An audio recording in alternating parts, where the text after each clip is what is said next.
Рахмат төрага, урматтуу президент Камчыбек Кыдыршайыч, мен берейин деген суроо. Кемпировод негизи союз малына курулган да, союз малына курулду. Бүгүнкү күнү суу маселеси Кемпировод боюнча маселе болуп атат. Көп жерлерде айттыңыз, бул жерди алдык, бул жерди бердик депчи. Бирок биз Өзбекстандан бүгүнкү күнү суу биздин байлыгыбыз да, Кыргызстандын байлыгы, Кудай берген байлыгыбыз. Биз Өзбекстандан газды бүгүн бекер алып атабызбы же сатып алып атабызбы? Эмнени? Газ. Газды алган жокпуз аз биз. Алсак сатып алып атабыз газды.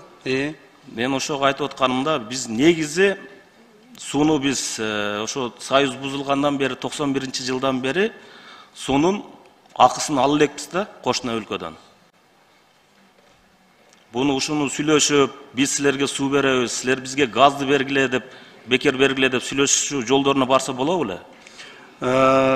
Урматтуу Тазабек Икрамович, бул маселе бүгүнкү шарт. Сиз дагы, мен дагы ушул залдага отургандардын көпчүлүгү туу элек маалда түзүлүп калган. Так, 1965-жылы. Сиз каалайсызбы, мен каалаймбы, же башкалар каалайбы, каалабайбы? Бүгүнкү күндө Кемпироводко топтолуп аткан сууну 70 жылдан бери Өзбекстан пайдаланып келатат.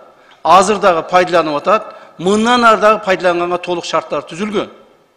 Бул шарттарды сиз менен мен түзгөн эмеспиз. Так, биз азыр ошол түзүлүп калган шарттарды ошондо сүйлөшүлбөй, бизге төлөнбөй калып кеткен, биз үчүн жасалбай калып кеткен шарттарды кайрадан жаңыртып, өзүбүзгө кайсыл бир деңгээлде пайдасын алып калайлы деп аракет кылып атабыз. Жана эки мамлекет ортосунда чек араны бүтүрөйлү деп. Анан азыр биз сууну сиз айткандай сатабыз деп чыга турган болсок, мисалы да, сатабыз деп чыккан күндө деле сата албайбыз. Себеби дегенде шарт ушундай болуп калган. Каалайсың, каалабайсыңбы, Кемпироводский водохранилище бар. Ал жерге биздин сууларыбыз топтолот, жана ал Өзбекстанга кирип кетет. Вот и все. Ошондон азыр бул жөнүндө сууну сатуу боюнча сөз болгон жок, жана болушу мүмкүн да эмес эле азырынча. Мен ошону айтып атам да, негизи биздин суу байлыгы менен бизде мына өзүбүздө Кыргызстанда бир топ жерлери сууга суу менен камсыз болбой турат да. Кемпироводду толтурбай, ошол жерде сууну биздин элдерге суу менен камсыз кылсак болот эле. Андан сырткары Кемпироводдун суусу ошо менен Өзбекстан бир топ пайда таап атат да. Пахта эгиндер менен бир топ деген миллиард деген акчалар таап атат да.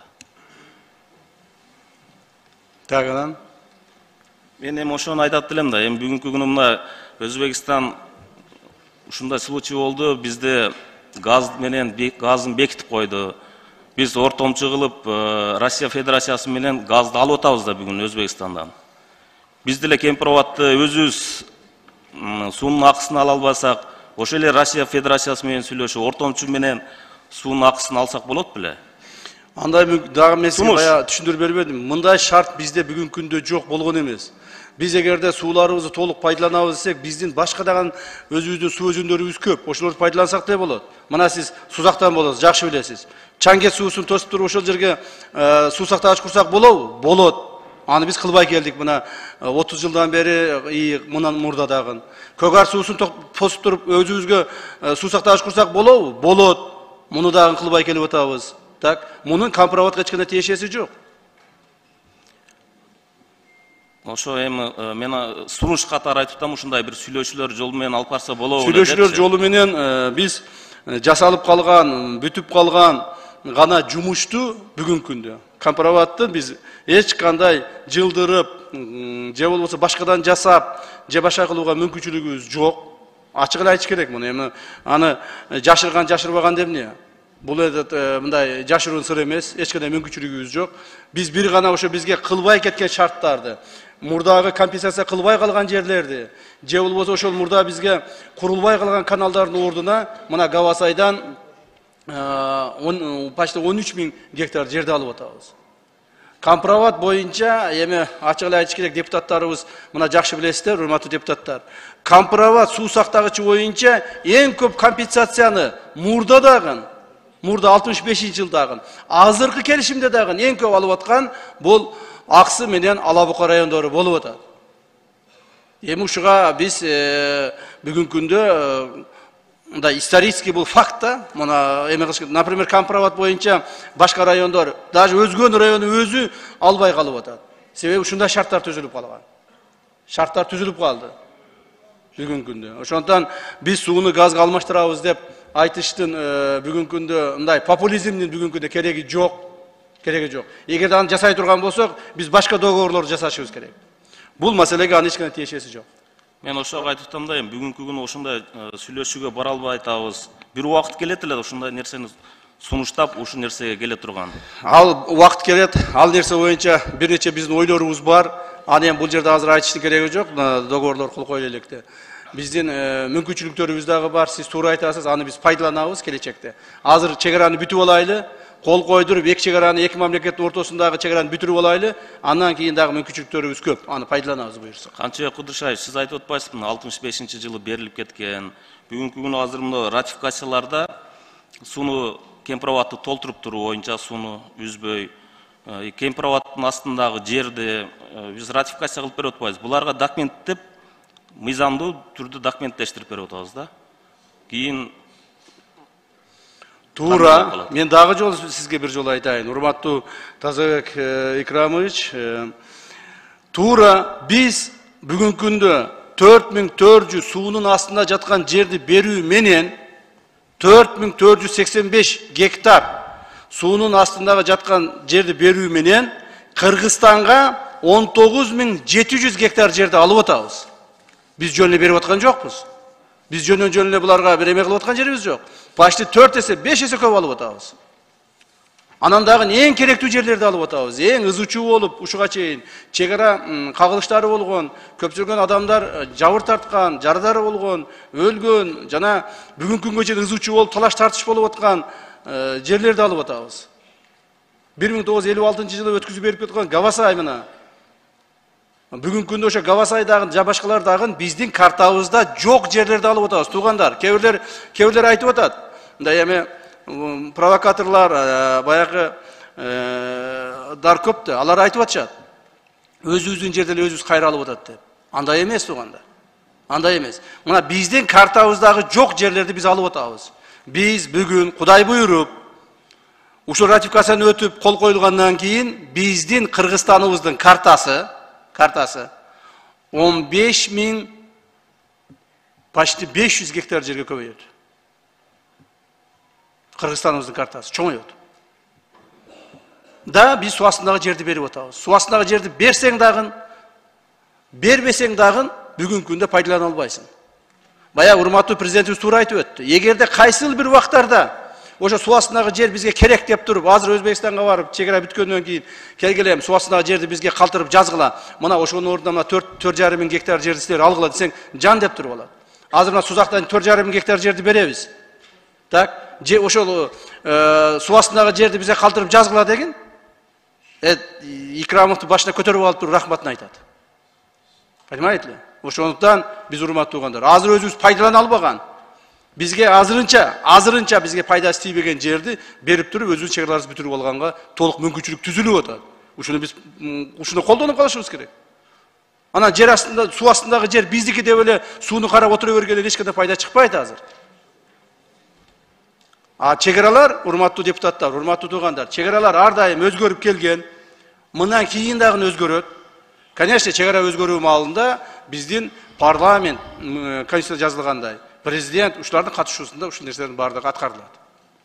Рахмат. Канча Кыдыршаевич, анан негизи өзбек тарап буга чейин эч кандай бир келишимдерди аткарбай келгенде, өзүңүз билесиз. Эртең мына суунун астындагы жерди берсек, жер кимдики болсо, ошо мамлекеттик болот да. Эртең кандай кепилдик болот? Эртең ошо жерди толук мындай жаап курчап алат дегенге. Бул кепилдик мына сиз кабыл алып аткан мыйзамдын 5-статьясында турат. Ушул мага кепилдик. Сизге дагы кепилдик, мамлекетибизге дагы ушул кепилдик. Мына мыйзам кепилдик. Биз мыйзамга жаздык. Сиз эгерде окусаңыз керек, мен дагы бир жолу окуп берип коеюн. 5-берене. Мыйзамдын бүгүнкү сиз кабыл алып аткан 5-беренени окудуңузбу? Бул жерде толук жазылып турат мына. Өзбекстан Республикасы Кемпирова суу сактагычынын ойдуңунун айланасында инженердик техникалык курулмаларды орнотпоого жана Кыргыз Республикасынын жарандардын суу сактагычтын суусун эркин жана тоскоолдуксуз жетүүсүн жана аны пайдаланууга, мал сугарууга, жер сугарууга, балык оолоого жана тараптардын макулдашуусу боюнча башка иш камсыз кылууга милдеттенет деп мыйзамга жазылып атат. Вот мыйзам кепилдик берет. Мыйзамдан башка эч ким кепилдик бере албайт. Да, акыркы суроом Орто Токой боюнча айтып кеттиңиз. Ошол жерди кайсы жерди алдык, кайсы жерди бердик?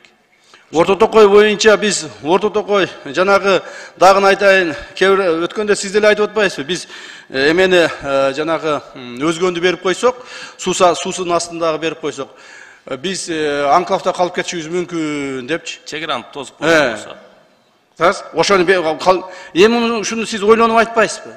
Кантип биз анклавда калып кетебиз? Сиздин айтканыңызды бир нече адамдар алып айтып атышат. Мына жогорку кеңеш депутаты айтып атат, эгерде биз өзгөндүн суу басып жаткан жерини берсек, анклавда калып кетет экенбиз деп. Ойлонуп айтпайсызбы? Кантип биз анклавда калабыз? Азыр эмне сиз суунун үстүнөн кеме менен өтүп атасызбы? Так, азыр деле айланып өтүп атабыз өзгөн менен. 70 жылдан бери айланып өтүп атканбыз. Мындан ары дагы айланып өтөбүз. Бирок азыр чегараларды сактап атабыз. Кантип биз алкаңдыкта калабыз? Ошонун сыңарында эле мына эме боюнча деле, мына Орто Токой боюнча деле. Орто Токой боюнча дагы бир-эки биздин мамлекеттик ишмерлер бар, коомдук ишмерлер бар. Кече күнү мен ачык эле айтайын, Мамыркулова деген бир эжекебиз бар. Жанагы журналистка. Канышай Мамыркулова аты эсиме түштү. Ошол кечке жазды. Мен айттым, айтып койгулачы, бул жок эле нерсени дестабилизация кылып жаза береби? Орто Токой кетти дейт, Гавасай кетти дейт, Чечме кетти дейт, бардыгы кетти, бардыгын өткүзүп берип атышат деп. Урматтуу туугандар, урматтуу депутаттар, мына документ турат, алдыңарда мыйзам турат. Алар боюнча эч кандай сөз жокко. Ушундай коомубузду көтөрүп, дестабилизация кылгандарды жөндөн жөн өзүнүн максатына жетиш үчүн калп нерселер чыгаргандарды мыйзам чегинде жазаласак дагы капа болушат. Ошонун негизинде айтып коеюн. Орто Токой эч кимге өткөн жок. Орто Токойдун платинасы дагы, суу сактагычынын өзү дагы, жери дагы толук бойдон Кыргызстанда болгон, Кыргызстанда калды. Орто Токой үчүн берилген суу астында жаткан жерлерге компенсация кылып берген жерлер айылдар дагы бизге өттү, биздин Кыргызстанга жазылды. Аны үчүн Кыргызстан эч кандай кошумча милдеттеме алган жок, туугандар. Ошондо Орто Токой боюнча сөздү раз навсегда снимать этип салыш керек. Рахмат. Канча Кыдыршаевич, эми негизги кооптонуу боюнча биз айтып атабыз да, эми эгерде тозуп койгон болсо жолду жабылып калбасын деген ар кандай кооптонуу боюнча сизге суроо бердик. Эми андан эч бир эме кылбаш керек. Бул эми тарыхый чечим болуп атат бүгүнкү күнү. Рахмат. Казак Иванович, мына сиз жол жабылып калбасын деп атпайсызбы? Жол кантип жабылып калат? Өзүңүз ойлобойсузбу эми? Эгерде берсек жол жабылып калбасын. Жол азыр деле жабылган жок. Берген күндө деле жабылбайт. Тем более биз 908ден 900гө түшүрүп берип атпайбызбы? Мына ана казылды билесиз. Биз сиз менен ошол жерден күндө каттайбыз. Ташакур аркылуу, туурабы? Ошол жерде мына ана кызылдыктар жылда ошол жерде эме күрү чегишет. 908ге чыккан күрү чегишет. Суу басып кетет. 908ге чыгарабыз дешип. Ана кызылдын көпүрөсүнө чейин басып кетет суу. Ошондой моменттер болгон, көпүрөнү дагы басып кеткен. Мына Улукбек Зулпукаровдун айылына чейин суу басып кеткен күндөр болгон. Азыр эми андай болбойт. Себеби биз суу сактагычты чогуу башкарабыз. Суунун уурибинин 900дөн көтөрбөй турабыз. Эми биздин ана кызылдыктар эккен күрүчтөрүнө эртең суу басып кетет кайрадан деп кооптонушпайт. А жол деген ошол күрүч эккендин ар жагында да кантип жолду тосуп алышат. Андан сырткары сиз билесиз, Сузактык болосуз. Мына Сузактан баягы Ташакурду билесиз да. Бул кыргыздардын тарыхый мындай мурасы. Мурдагы белгиленген чегара тилкелеринин негизинде Ташакурдагы Өзбекстанга азыр өтүп кеткен. Азыр Өзбекстандын бүгүнкү күндө Ташакур өзү Өзбекстан картасында турат. Biz buyursa, muna o kelişimni kabul algandan keyin, oşol жерден, Suzak rayonundan 500 gektar içine kirişet.